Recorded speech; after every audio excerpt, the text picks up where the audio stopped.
मालेगाव शहरातल्या हवेची गुणवत्ता पुन्हा एकदा धोक्याच्या पातळीवर पोहोचली आहे। वातावरण फाउंडेशन आणि इवोरा कॅटलिस्ट या संस्थेनं संयुक्तपणे जारी केलेल्या अहवालानुसार मालेगाव हे राज्यातील सर्वाधिक प्रदूषित शहर ठरलंय। त्याचबरोबर सायझिंग कारखाने आणि अवैध कत्तलखाने यामुळे शहराच्या प्रदूषणामध्ये वाढ होतीये। त्यामुळे आरोग्याचा गंभीर प्रश्न निर्माण झाला। 450 कोटीचं महाबजेट असलेल्या मालेगाव महापालिकेमध्ये आरोग्याचे प्रश्न मात्र खूप मोठे आहेत।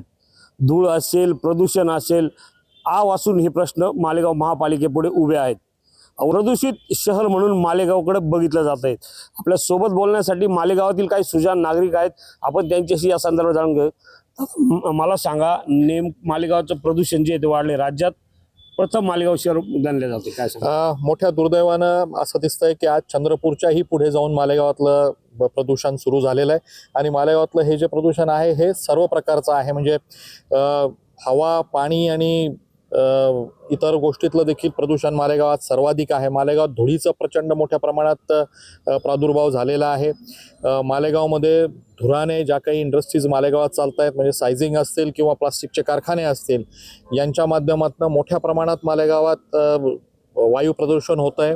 त्याचप्रमाणे मालेगावातल्या नद्या ज्या आहेत त्या नद्यांमध्ये कत्तलखान्यातून आणि सायझिंगमधून अवैध पद्धतीने सोडण्यात आलेलं पाणी त्याच्यात जात आहे आणि यामुळे मालेगावचं संपूर्ण वातावरण आज मोठ्या प्रमाणात खराब झालेलं आहे। आरोग्याचा तर प्रश्न फार मोठाच आहे आणि मालेगावचा जर इतिहास पाहिला तर मालेगाव हे एक फार मोठं असं इंडस्ट्रीयल असं बेल्ट म्हणू, आणि मालेगावला इंडस्ट्रीचा फार मोठा असा हा एक इतिहास आहे।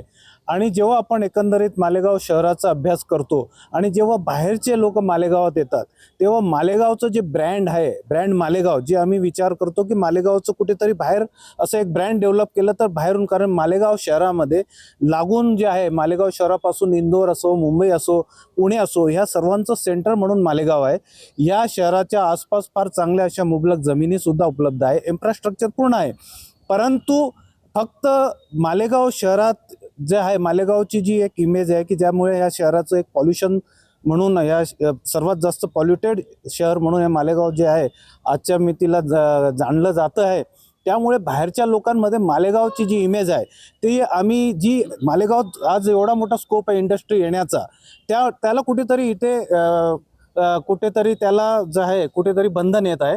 त्यामुळे हे जे पॉल्युशन आहे हे मालेगावच्या प्रगतीमध्ये कुठेतरी काही ठिकाणी एक मालेगावच्या प्रगतीला बाधा आणत आहे। महानगरपालिकेने किंवा निवडून येणारे जे नगरसेवक आहे, जनतेने त्यांना स्वतःहून सांगितलं पाहिजे की तुम्ही जर प्रदूषणाच्या विरोधात उभे राहाल, तुम्ही जर आमच्या आरोग्याची किंवा आमच्या राहणीमानाची जर काळजी घेणार असाल तर आम्ही तुम्हाला मतदान करू, अशी भूमिका जर मतदारांनी घेतली तर हे होऊ शकतं। दुसरं, महानगरपालिकेमध्ये ज्याची सत्ता येईल, सत्ता आल्यानंतर त्यांनी सर्वात प्रथम जे आहे आरोग्यावरती लक्ष दिलं पाहिजे। मालेगाव शहरामध्ये आरोग्य इतकं बिघडलेलं आहे का मालेगाव शहराचा लहान मुलगा जो आहे, म्हणजे तो जन्माला येणारा बाळ जो आहे त्याच्यापासून आरोग्याची सुरुवात होती, तो वयस्कर माणूस जो आहे तिथपर्यंत वयाची सुरुवात होती। तुम्ही जर मेळघाट आणि इतर ठिकाणचे कुपोषणाचे हे करत असाल तर तुम्हाला मालेगाव शहराचे कब्रस्तानचे रेकॉर्ड किंवा डेथचे जे रेकॉर्ड आहे ते पाहायला पाहिजे। मालेगाव शहरामध्ये हे सर्वात जास्त लहान मुलांचे मृत्यू झालेला तुम्हाला दिसून येईल। एकंदरीत संपूर्ण जनजीवनावर प्रदूषणामुळे परिणाम होत आहेत। राज्यातलं सर्वाधिक दूषित शहर म्हणून मालेगावकडे पाहिलं जात आहे। येणाऱ्या महापालिकेच्या निवडणुकीमध्ये हा मुद्दा अग्रभागी ठेवून येणारी निवडणूक जी आहे ती बाकीचे जे काही उमेदवार असेल किंवा काही राजनीतिक असेल त्यांनी लढवावी।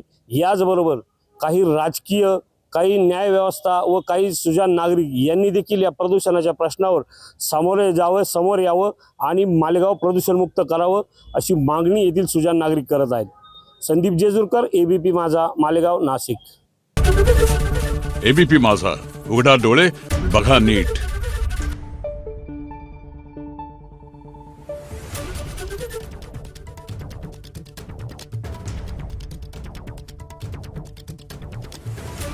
Thank you.